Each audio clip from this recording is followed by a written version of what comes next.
Public sector banks as a segment have been doing extremely well in the run-up to the budget, and with the budget saying, or at least the finance minister saying, that she wants to make a budget that makes a big difference, one in 100 years.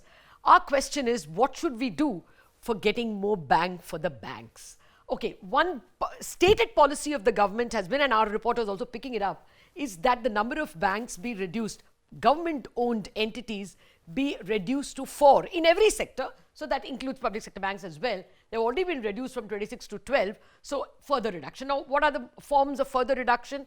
Of course, you could once again go down the path of merger. But what you could also do is privatize. And our reporter has also picked up that word from the corridors of power.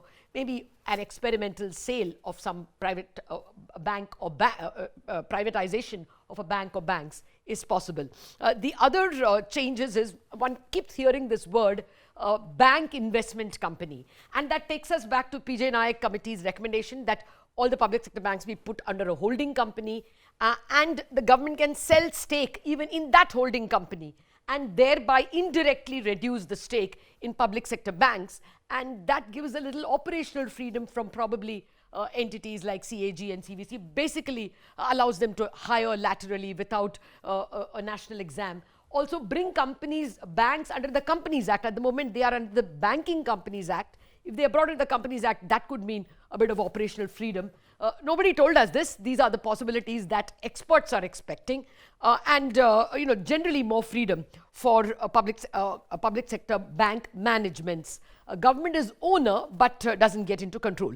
The other big theme that everybody is discussing is a development finance bank.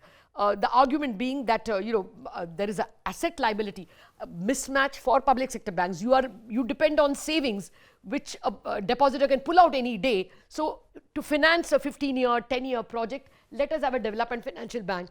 India has already gone down that path. We had IDBI, IFCI, ICICI, even IDFC, which was a private sector experiment at infrastructure. Now, I just want to very quickly go through the problems that they faced. Why did all of them merge into their respective universal banks?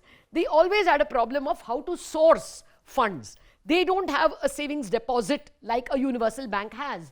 So initially, they got funds from the government, tax-free bonds, etc., SLR.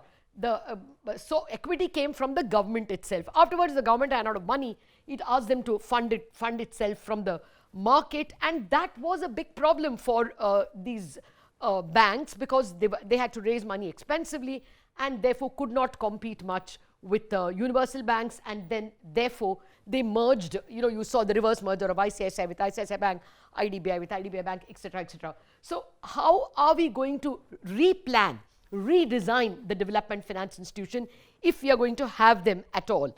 Also, even their investments have not always been the best. So, can you improve the manner in which investments are done? Can diligence be better?